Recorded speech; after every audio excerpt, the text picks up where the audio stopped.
सुप्रभात प्यारे बच्चों।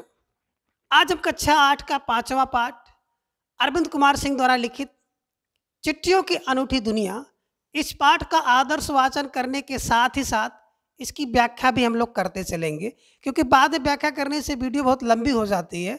तो वीडियो बहुत लंबी ना हो, इसलिए हम लोग इसको पढ़ते समय इसके साथ साथ इसकी व्याख्या को जानते हुए चलेंगे। चिट्ठियों की अनूठी दुनिया। चिट्ठियों का अर्थ होता है पत्रों की, अनूठी माने होता है अनोखा, न्यारा या विचित्र। दुनिया का अर्थ होता है संसार, अर्थात चिट्ठियों या पत्रों का अनोखा या विचित्र संसार। अब आगे देखें। पत्रों की दुनिया भी अजीबोगरीब है और उसकी उपयोगिता हमेशा से बनी रही है। पत्रों माने होता है चिट्ठियों की, दुनिया माने संसार भी अजीबोगरीब माने विचित्र है और उसकी उपयोगिता माने महत्व हमेशा माने सदा से बनी रही है, मतलब है। पत्रों की दुनिया, पत्रों का संसार बहुत विचित्र है और उसका महत्व हमेशा रहा है। पत्र जो काम कर सकते हैं वह संचार का आधुनिकतम साधन नहीं कर सकता है। पत्र माने चिट्ठी, जो माने जिस काम को, कार्य को कर सकते हैं या कर सकती है वह संचार। संचार माने होता है सूचना का आदान प्रदान करना। सूचना के आदान प्रदान करने का आधुनिकतम माने सबसे नवीन, सबसे अत्याधुनिक, या आप कह सकते हैं अंग्रेजी में सबसे लेटेस्ट साधन माने यंत्र नहीं कर सकता है। कह रहे हैं कि पत्र जो काम कर सकता है वह सूचना आदान प्रदान करने का जो सबसे नवीन, सबसे अत्याधुनिक साधन होगा या यंत्र होगा, वह भी नहीं कर सकता है। पत्र जैसा संतोष फोन या एसएमएस का संदेश कहाँ दे सकता है। पत्र माने चिट्ठी जैसा माने की तरह संतोष माने संतुष्टि। फोन या एसएमएस माने होता है स्मॉल मैसेज सर्विस, अर्थात छोटा मैसेज सेवा का संदेश कहाँ दे सकता है, अर्थात नहीं दे सकता है। पत्र जैसी संतुष्टि, अर्थात पत्र की तरह संतुष्टि फोन या एसएमएस का संदेश नहीं दे सकता है। पत्र एक नया सिलसिला शुरू करते हैं। पत्र माने चिट्ठी, एक माने एक, नया माने नवीन, सिलसिला माने होता है दौर, शुरू माने प्रारंभ करते हैं। और राजनीति, साहित्य तथा कला के क्षेत्र में तमाम विवाद और नई घटनाओं की जड़ भी पत्र ही होते हैं। कह रहे हैं कि राजनीति, साहित्य और कला के क्षेत्र में तमाम माने अनेक, विवाद माने होता है झगड़ा, बहस और नवीन घटनाएं, और कुछ नई घटनाओं की जड़ माने होता कारण भी पत्र ही होते हैं। कह रहे हैं कि राजनीति, साहित्य और कला के क्षेत्र में अनेक प्रकार का विवाद हो, झगड़ा हो या बहस हो, और कुछ नई घटनाओं का जो कारण होता है वो पत्र ही होते हैं। दुनिया का तमाम साहित्य पत्रों पर केंद्रित है और मानव सभ्यता के विकास में इन पत्रों ने अनूठी भूमिका निभाई है। कह रहे दुनिया का तमाम साहित्य, दुनिया माने संसार का, तमाम माने अनेक, साहित्य माने साहित्य पत्रों पर केंद्रित है, अर्थात इन पत्रों पर निर्भर है, आश्रित है। और इतना ही नहीं, मानव सभ्यता के विकास में इन पत्रों ने अनूठी भूमिका निभाई है और मानव की सभ्यता का विकास करने में इन पत्रों ने बहुत महत्वपूर्ण, बहुत अनोखी, बहुत विचित्र भूमिका निभाई है। पत्रों का भाव सब जगह एक सा है, भले ही उसका नाम अलग अलग हो। कह रहे हैं कि पत्रों का, पत्र माने चिट्ठियों का, भाव माने होता महत्व, सब माने सभी जगह माने स्थान पर, एक सा माने एक जैसा है, भले ही चाहे उसका नाम अलग अलग क्यों ना हो। कह रहे पत्रों का महत्व सब जगह एक जैसा है, भले उसका अलग अलग जगहों पर अलग अलग नाम हो, लेकिन उसका महत्व एक है। पत्र को उर्दू में खत, संस्कृत में पत्र, कन्नड़ में कागज, तेलुगु में उत्तरम जाबू और लेख तथा तमिल में कड़द कहा जाता है। कह रहे पत्र को उर्दू में खत कहते हैं, संस्कृत में पत्र कहते हैं, कन्नड़ में कागज कहते हैं, तेलुगु में उत्तरम जाबू और लेख कहते हैं, तमिल में कड़द कहा जाता है। और पत्र यादों को सहेज कर रखते हैं। कह रहे पत्र माने चिट्ठी, यादों माने स्मृति को सहेज कर, मतलब इकट्ठा करके, संकलित करके रखते हैं, अर्थात पत्र में यादें या स्मृति सुरक्षित रहती हैं। इसमें किसी को कोई संदेह नहीं, इस बात पर किसी को कोई भी भ्रम नहीं है। संदेह माने भ्रम होता है, इस बात को लेकर किसी भी व्यक्ति के अंदर कोई भ्रम नहीं है। हर एक की अपनी पत्र लेखन कला और हर एक पत्र का अपना दायरा। हर एक माने होता प्रत्येक की, अपनी माने स्वयं की, पत्र लेखन माने पत्र लिखने की कला होती है। और हर एक पत्र का और प्रत्येक पत्र का अपना एक निश्चित दायरा होता है। दुनिया भर में रोज करोड़ों पत्र एक दूसरे को तलाशते तमाम ठिकानों तक पहुंचते हैं। कह रहे कि दुनिया में मतलब संसार में रोज माने प्रत्येक दिन करोड़ों पत्र एक दूसरे को ढूंढते हुए अनेक ठिकानों तक पहुंचते हैं, अर्थात अनेक स्थानों पर पहुंचते हैं। भारत में ही रोज 4.5 करोड़ चिट्ठियां डाक में डाली जाती हैं, जो साबित करती हैं कि पत्र की कितनी अहमियत रखते हैं, कि पत्र कितनी अहमियत रखते हैं। अब भारत में ही कह रहे भारत की ही बात करें तो रोज माने प्रत्येक दिन 4.5 करोड़ चिट्ठी डाक में डाली जाती हैं, जो इस चीज को साबित माने होता प्रमाणित करती हैं कि पत्र कितनी अहमियत रखते हैं, कि पत्र का कितना महत्व है, पत्र का कितना अस्तित्व है। आगे देखें, पंडित जवाहरलाल नेहरू ने सन 1953 में सही कहा था कि हजारों सालों तक संचार का साधन केवल हरकारे, रनर्स या तेज घोड़े रहे हैं।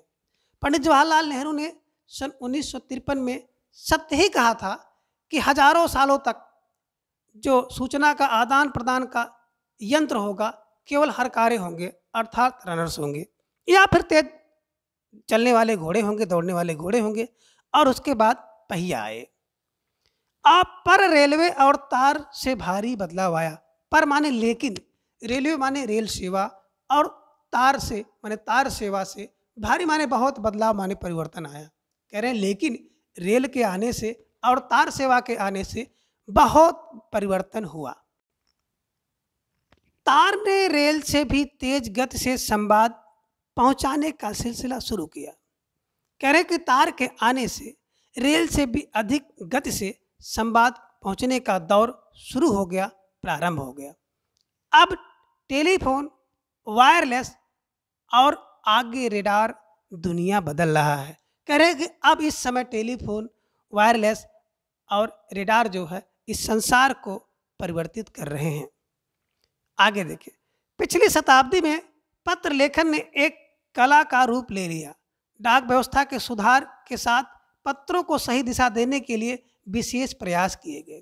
कह रहे पिछली शताब्दी मतलब पिछले 100 वर्षों में पत्र लेखन माने पत्र लिखने की कला ने एक कला का रूप धारण किया, एक कला के रूप में परिवर्तित हुआ।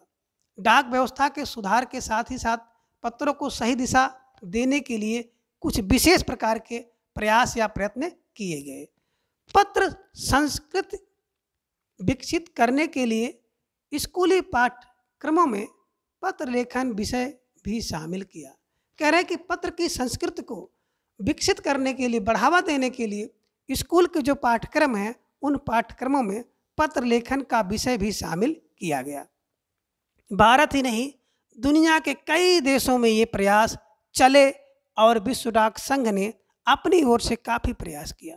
कह रहे भारत ही नहीं बल्कि दुनिया माने संसार के कई देशों ने, मतलब अनेक देशों ने ये प्रयास किया और विश्व डाक संघ ने भी अपनी तरफ से काफ़ी माने अधिक प्रयास माने प्रयत्न किए। विश्व डाक संघ की ओर से 16 वर्ष की कम आयु वर्ग के बच्चों के लिए पत्र लेखन प्रतियोगिताएं आयोजित कराने का सिलसिला सन 1972 से शुरू किया गया। कह रहे विश्व डाक संघ की तरफ से 16 वर्ष से कम आयु वर्ग की जो बच्चे हैं उनके लिए पत्र लेखन प्रतियोगिताएं माने होता प्रतिस्पर्धा आयोजित माने प्रारंभ की गई और इसका सिलसिला सन 1972 से शुरू हुआ। सिलसिला माने होता दौर सन 1972 से शुरू हुआ। यह सही है कि खास तौर पर बड़े शहरों और महानगरों में संचार साधनों के तेज विकास तथा अन्य कारणों से पत्रों की आवाजाही प्रभावित हुई। कह रहे हैं कि यह बात सही है कि खास माने मुख्य रूप से बड़े शहरों और महानगरों में संचार के साधन में बहुत तेजी से विकास हुआ तथा अन्य कारणों से पत्र की आवाजाही माने आना जाना प्रभावित हुआ। पर माने लेकिन देहात में, गांव में जो दुनिया है कि लोग हैं, आज भी चिट्ठियों से ही चल रही है, अर्थात गांव के लोग आज भी चिट्ठियों को व्यवहार कर रहे हैं, चिट्ठियों का प्रचलन में है। फैक्स, ईमेल, टेलीफोन तथा मोबाइल ने चिट्ठियों की तेजी को रोका। कह रहे फैक्स आया, ईमेल आई, टेलीफोन और मोबाइल के आने से चिट्ठियों की गति में कुछ कमी आई, चिट्ठियों के प्रचलन में कमी आया। पर व्यापारिक डाक की संख्या लगातार बढ़ रही है, लेकिन जो व्यापारिक डाक है उसकी संख्या प्रतिदिन बढ़ती जा रही है। अब आगे देखें, आज भी देश में ऐसे लोगों की कमी नहीं है जो अपने पुरखों की चिट्ठियों को सहेज और सजोकर विरासत के रूप में रखे हुए हैं, या फिर बड़े बड़े लेखक, पत्रकारों, उद्यमी, कवि, प्रशासक, सन्यासी या किसान, इनकी पत्र रचनाएं अपने आप में अनुसंधान का विषय है। कह रहे कि आज भी अपने देश में बहुत से ऐसे लोग हैं जो अपने पुरखों माने होता पूर्वजों की चिट्ठियों को सहेज कर, इकट्ठा करके और सजाकर विरासत माने धरोहर के रूप में रखे हुए हैं, या फिर बड़े बड़े लेखक, पत्रकार, उद्यमी माने व्यवसायी, कवि, प्रशासक, सन्यासी या किसान, इनकी पत्र रचनाएं अपने आप में अनुसंधान माने खोज का विषय है। अगर आज जैसे संचार साधन होते तो पंडित जवाहरलाल नेहरू अपनी पुत्री इंदिरा गांधी को फोन करते, तब पिता के पत्र पुत्री के नाम नहीं लिखे जाते, जो देश के करोड़ों लोगों को प्रेरणा देते हैं। कह रहे हैं कि अगर आज की तरह संचार माने आदान प्रदान का साधन होता, यंत्र होता उस समय, तो पंडित नेहरू जी अपनी पुत्री इंदिरा गांधी को फोन करते, तब पिता का पत्र पुत्री के नाम से नहीं लिखा जाता, जो कि करोड़ों लोगों के प्रेरणा देता है। पत्रों को तो आप सहेज कर रख लेते हैं, पर एसएमएस संदेश को आप जल्दी ही भूल जाते हैं। कह रहे हैं पत्र को तो आप आसानी से इकट्ठा करके रख लेते हैं, लेकिन जो एसएमएस होता है उसे आप जल्दी भूल जाते हैं। कितने संदेशों को आप सहेज कर रख सकते हैं? कह रहे हैं कि और संदेश कितना आप सहेज कर रख सकते हैं? तमाम महान हस्तियों की तो सबसे बड़ी यादगार या धरोहर उनके द्वारा लिखे गए पत्र ही हैं।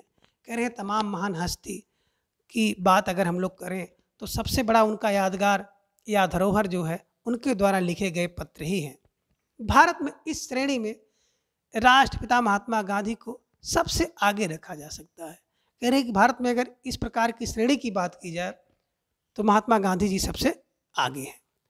दुनिया के तमाम संग्रहालय जानी मानी हस्तियों के पत्र का अनूठा संकलन है। कह रहे हैं कि दुनिया के तमाम संग्रहालयों में जाकर आप देखेंगे तो वहाँ पर जानी माने जो हस्ती हैं, जाने माने जो व्यक्तित्व हैं, उनके पत्रों का विचित्र संकलन आपको दिखाई देगा। तमाम पत्र देश, काल और समाज को जानने समझने का असली पैमाना है। कह रहे तमाम ऐसे पत्र हैं जिस पत्र को देख करके आप उस देश का, उस समय का और उस समाज को आसानी से जान सकते हैं, समझ सकते हैं उस पत्र के द्वारा। भारत में आज़ादी के पहले महासंग्राम के दिनों में जो कुछ अंग्रेज अफसरों ने अपने परिवारजनों को पत्र में लिखे, वे आगे चलकर महत्व की पुस्तक तक बन गए। कह रहे भारत में जब आज़ादी के पहले महासंग्राम माने युद्ध हुआ था, तो उस दिन जो अंग्रेज अधिकारी थे अपने परिवारजनों को, अर्थात अपने परिवार के लोगों को जो पत्र लिखे थे, वही पत्र आगे चलकर इतना महत्व उसका बढ़ गया कि वो पुस्तक बन गए हैं। और इन पत्रों ने साबित किया कि यह संग्राम कितनी ज़मीनी मजबूती लिए हुए था, कि जो आपकी आज़ादी का संग्राम था कितनी मजबूती लिए हुए था, कितनी कड़ी से खड़ा हुआ था। अब आगे देखें, महात्मा गांधी के पास दुनिया भर से तमाम पत्र केवल महात्मा गांधी इंडिया लिखे आते थे और वे जहाँ भी रहते थे वहाँ तक पहुँच जाते थे। आज़ादी के आंदोलन की कई अन्य दिग्गज हस्तियों के साथ भी ऐसा ही था। कह रहे महात्मा गांधी के पास दुनिया माने संसार भर से तमाम पत्र केवल महात्मा गांधी इंडिया के नाम से लिखकर आते थे और महात्मा गांधी जी जहाँ भी रहते थे उनके पास ये पत्र पहुँचा दिए जाते थे। इतना ही नहीं, आज़ादी के आंदोलन के कुछ अन्य दिग्गज हस्ती के साथ भी ऐसा ही था। गांधी जी के पास देश दुनिया से बड़ी संख्या में पत्र पहुंचते थे, पर पत्रों का जवाब देने के मामले में उनका कोई जोड़ नहीं था। कह रहे गांधी जी के पास देश दुनिया से, देश से और संसार से बहुत बड़ी संख्या में, भारी मात्रा में पत्र पहुंचते थे और उन पत्रों का जवाब देने के मामले में, कह रहे हैं कि पत्र देने के विषय में उनका कोई जोड़ माने होता है दूसरा नहीं था। कहा जाता है कि जैसे उन्हें पत्र मिलता था उसी समय वो उसका जवाब भी लिख देते थे। कहते हैं कि जैसे उन्हें पत्र मिलता था उसी समय उसका जवाब भी लिख देते थे। अपने हाथों से ज़्यादातर पत्रों का जवाब देते थे। कह रहे स्वयं अपनी लिखावट में ही अधिकतर पत्रों का जवाब माने उत्तर देते थे। जब लिखते लिखते उनका दाहिना हाथ दर्द करने लगता तो वे बाएं हाथ से लिखने में जुड़ जाते थे। कह रहे जब कभी पत्र लिखते लिखते उनका दाहिना हाथ दर्द करने लगता था तो अपने बाएं हाथ से लिखने में लग जाते थे। महात्मा गांधी ही नहीं, आंदोलन के तमाम नायकों के पत्र गांव गांव में मिल जाते हैं। कह रहे महात्मा गांधी ही नहीं बल्कि आंदोलन के कुछ अनेक और नायक हैं जिनके पत्र गांव गांव में मिल जाते हैं। पत्र भेजने वाले लोग उन पत्रों को किसी प्रशस्त पत्र से कम नहीं मानते और कई लोगों ने तो उन पत्रों को फ्रेम कराकर रख लिया। कह रहे पत्र भेजने वाला जो व्यक्ति होता था उन पत्रों को किसी प्रशस्त पत्र मतलब होता है प्रशंसा पत्र से कम नहीं मानता, अर्थात उसको प्रशंसा पत्र मानते हैं। और कई लोग तो उन पत्रों को फ्रेम कराकर रख लिए हैं। यह है पत्रों का जादू। कह रहे हैं कि पत्रों का जादू है। यही नहीं, पत्रों के आधार पर ही कई भाषाओं में जाने कितनी किताबें लिखी गई। कह रहे इसी पत्र के आधार पर तमाम प्रकार की भाषाओं में कितनी किताबें लिखी जा चुकी हैं। वास्तव में पत्र किसी दस्तावेज से कम नहीं है। कह रहे हैं लेखक कि वास्तव में अगर वास्तविकता की बात हम लोग करें तो पत्र जो है किसी भी दस्तावेज माने कागजात या प्रमाण से कम नहीं है। पंत के 200 पत्र बच्चन के नाम। कह रहे पंत जी का 200 पत्र बच्चन के नाम और निराला के पत्र हमको लिखो है कहाँ तथा पत्रों के आईनों में दयानंद सरस्वती समेत कई पुस्तकें आपको मिल जाएंगी। कह रहे पत्रों के संकलन की बात करें तो पंत के 200 पत्र बच्चन के नाम, निराला जी का हमको लिखो है कहाँ तथा पत्रों के आईनों में दयानंद सरस्वती समेत कई पुस्तकें आपको मिल जाएंगी। कहा जाता है कि प्रेमचंद खास तौर पर नए लेखकों को बहुत प्रेरक जवाब देते थे तथा पत्रों के जवाब में वो बहुत मुस्तैद रहते थे। कहा जाता है मतलब सुना जाता है, कहा जाता है कि प्रेमचंद जी मुख्य तौर पर जो नए लेखक होते थे उनको बहुत प्रेरक उत्तर देते थे तथा पत्रों का जवाब में वो बहुत मुस्तैद मतलब होता है तैयार रहते थे। इसी प्रकार नेहरू और गांधी के लिखे गए रविंद्रनाथ टैगोर के पत्र भी बहुत प्रेरक हैं। कह रहे इसी प्रकार नेहरू जी और गांधी जी के लिए लिखा गया रविंद्रनाथ टैगोर का कुछ पत्र बहुत प्रेरक है। महात्मा और कवि नाम से महात्मा गांधी और रविंद्रनाथ टैगोर के बीच सन 1915 से 1941 के बीच के पत्राचार का संग्रह प्रकाशित हुआ जिसमें बहुत से नए तथ्यों और उनकी मनोदशा का लेखा जोखा मिलता है।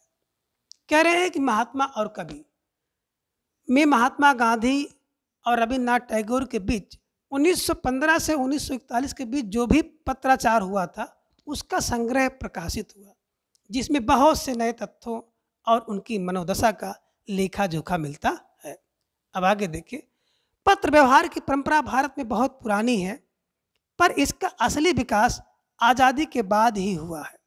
कह रहे पत्र व्यवहार की बात करें तो पत्र व्यवहार की जो परंपरा है, जो शुरुआत है, भारत में बहुत पुरानी है लेकिन इसका असली विकास अगर हुआ है तो आज़ादी के बाद हुआ है। तमाम सरकारी विभागों की तुलना में ज़्यादा गुडविल डाक विभाग, कह रहे तमाम सरकारी विभाग की तुलना अगर करें तो सबसे ज़्यादा गुडविल माने होता शुभेच्छा, किसके लिए है? डाक विभाग की है, अर्थात भारतीय डाक की है। इसकी एक खास वजह यह भी है कि यह लोगों को जुड़ने का काम करता है। कह रहे हैं कि इसकी एक मुख्य वजह माने कारण यह भी है के लोगों को जोड़ने का काम करता है। घर घर तक इसकी पहुंच है, कह रहे हैं प्रत्येक घर तक डाक की पहुंच है, डाक पहुंचता है। संचार के तमाम उन्नत साधनों के बाद भी चिट्ठी पत्री की हैसियत बरकरार है। कह रहे संचार माने सूचना आदान प्रदान के तमाम माने अनेक उन्नत के साधनों माने यंत्रों के बाद भी चिट्ठी पत्री की जो हैसियत है आज भी बरकरार माने स्थित है। शहरी इलाकों में आलीशान हवेलियां हों या फिर झोपड़पट्टियां हों में रह रहे लोग, कह रहे शहरी इलाकों में चाहे आलीशान माने बड़ी बड़ी बिल्डिंग हो या फिर झोपड़पट्टी में रहने वाले लोग, दुर्गम जंगलों से घिरे गांव हो या फिर बर्फबारी के बीच में रह रहे पहाड़ों के लोग, कह रहे चाहे दुर्गम माने जंगल में रहने वाले जंगलों से घिरे हुए गांव हो या बर्फबारी के बीच में पहाड़ों पर रहने वाले लोग हों, समुद्र तट पर रह रहे मछुआरे हो, कह रहे समुद्र के तट पर रहने वाले मछुआरा हो या फिर रेगिस्तान की ढाणियों में रह रहे लोग। रेगिस्तान की ढाणियों माने होता अस्थायी रूप से निवास करने वाला घर होता, जो होता है उसे कहते ढाणी। आज भी खतों का ही सबसे अधिक बेसब्री से इंतजार होता है। कह रहे कि आज भी लोग सबसे अधिक अगर किसी का इंतजार करते हैं बिना सब्र के, बिना धैर्य के या उत्सुकता से, तो कौन होता है? पत्र होता है। एक दो नहीं, करोड़ों लोग खतों और अन्य सेवाओं के लिए रोज भारतीय डाकघर के दरवाजे तक पहुंचते हैं। कह रहे हैं कि एक दो नहीं बल्कि करोड़ों लोग खतों और अन्य सेवाओं के लिए रोज भारतीय डाकघर के दरवाजे पर पहुंचते हैं, अर्थात रोज भारतीय डाकघर तक जाते हैं और इसकी बहुआयामी भूमिका नजर आ रही है।